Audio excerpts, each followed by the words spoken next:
1970s was a decade of contradictions and contrasts, a mix of progress and struggle that continues to shape our everyday lives. From the rise of feminism to the dawning of the PC revolution, the 70s was a time when technology reshaped our lives, music defined our moods, and politics left an indelible mark on the world around us.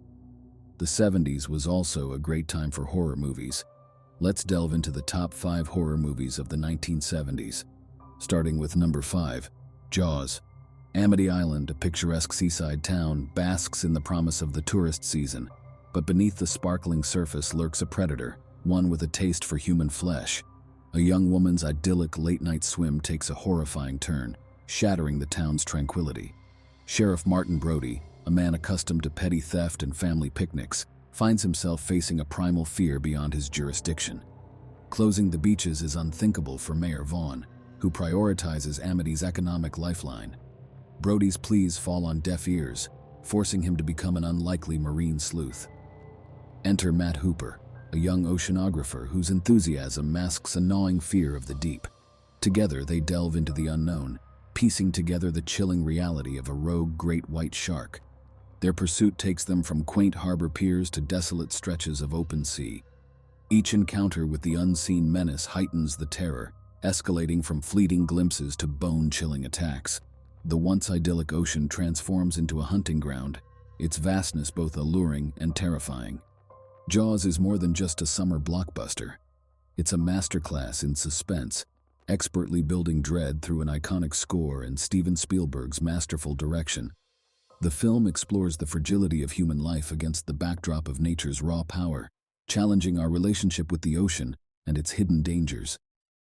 Jaws forever altered the landscape of horror cinema, but its true impact lies in its timeless themes: the clash between man and nature, the burden of responsibility, and the enduring fight for survival against unseen primal fears.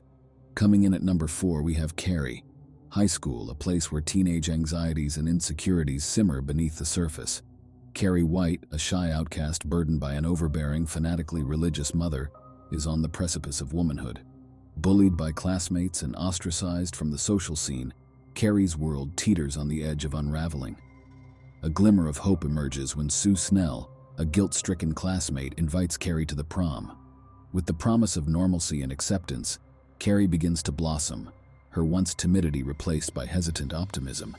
But beneath the veneer of prom dresses and corsages lurks a darkness, festering in the hearts of some.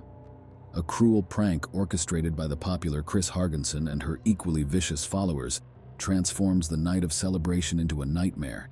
Carrie, pushed to the breaking point, unleashes a power within her that has been long suppressed, a telekinetic fury fueled by years of torment. Carrie is not just a horror film, it's a coming-of-age story gone tragically wrong. It explores themes of bullying, religious zealotry, and the crushing weight of social exclusion. Brian De Palma's masterful direction creates a visually stunning and unsettling atmosphere, where telekinetic mayhem is intertwined with the emotional turmoil of a teenage girl pushed beyond her limits. Sissy Spacek delivers a tour de force performance as Carrie, capturing her vulnerability, desperation, and ultimately, her terrifying power. Piper Laurie portrays Margaret White, Carrie's fanatical mother, with chilling intensity, crafting a portrait of suffocating religious devotion. Carrie continues to resonate with audiences because it delves into the dark underbelly of high school life, exposing the cruelty and prejudice that can fester beneath the surface. It's a cautionary tale about the consequences of unchecked bullying and the dangers of ignoring the pain of the ostracized. At number 3, we have Alien. The Nostromo, a commercial towing vessel, hauls its way through the vast emptiness of space. Its 7-person crew, a ragtag bunch of working-class space jockeys, dream of home and hefty paychecks. But a distress beacon from a desolate planetoid throws their routine into disarray. A team is sent out to investigate. What they find is not the expected mining outpost, but a chilling tableau of death.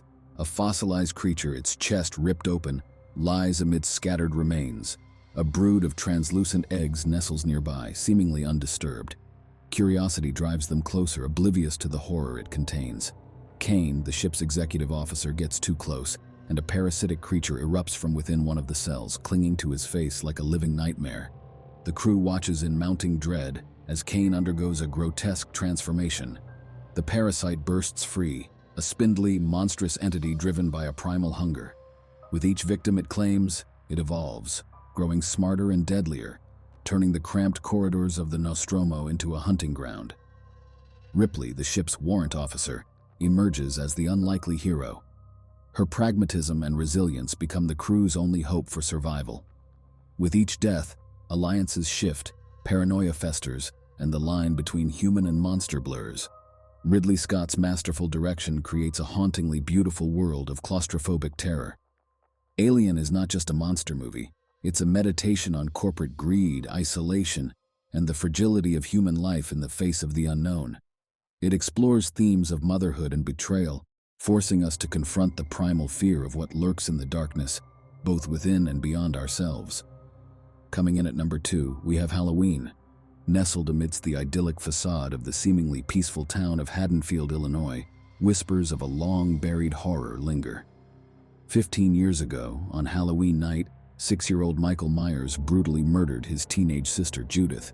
Now, on the eve of a new Halloween, Michael has escaped from the mental institution where he's been confined, drawn back to Haddonfield by an unseen force. Laurie Strode, a seemingly ordinary teenager on the cusp of adulthood, feels a growing unease as Halloween approaches. Haunted by premonitions and chilling dreams, she finds herself inexplicably drawn to the darkness that Michael embodies. Her friends scoff at her anxieties, dismissing them as teenage melodrama. But Laurie's intuition proves uncannily accurate as Michael stalks his way through Haddonfield, targeting teenage babysitters with chilling efficiency. As the body count rises, Haddonfield descends into a nightmare.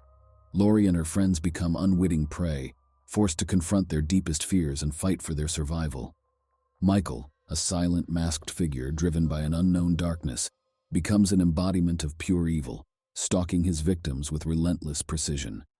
The streets of Haddonfield transform into a hunting ground, where every shadow hides a potential threat. Halloween is not just a slasher film, it's a masterclass in suspense and atmosphere. John Carpenter's minimalist score and Nick Castle's chilling portrayal of Michael Myers create a sense of dread that permeates every frame.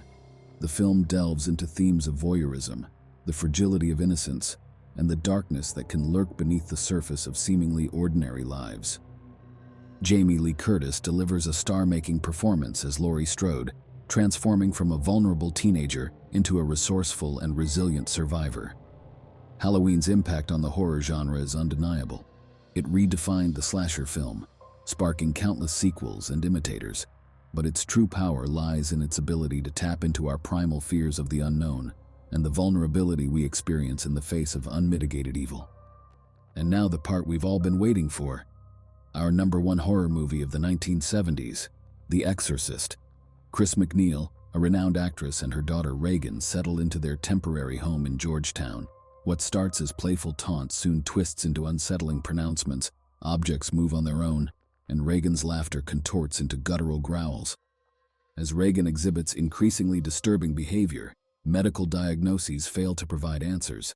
Desperate for help, Chris turns to Father Merrin, a seasoned priest haunted by past encounters with the darkness. His arrival peels back the curtain, revealing a terrifying truth.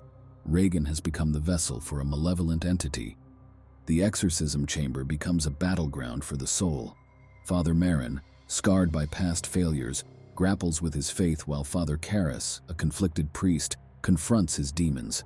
Together, they face an ancient evil that threatens to consume them all. The climax explodes in a symphony of screams and contortions, leaving behind a chilling silence. Has the entity been vanquished, or has it left its mark on Reagan's soul? The answer whispers on the wind, leaving the audience teetering on the edge of hope and dread. The Exorcist transcends the horror genre, weaving a tapestry of existential dread and profound questions about faith, good versus evil, and the fragility of innocence. A film that lingers long after the credits roll, The Exorcist invites viewers on a descent into the abyss, daring them to confront the chilling darkness that lurks within. And there you have it, folks, my top 5 movies of the 1970s. Please comment on your favorite horror movie of the 1970s below. Also, don't forget to like, subscribe to the channel, and share this video to help our little channel grow. Thank you for watching, and we'll see you next time. Don't forget to like, comment, share, and subscribe to the channel. See you next time. Thank you for watching.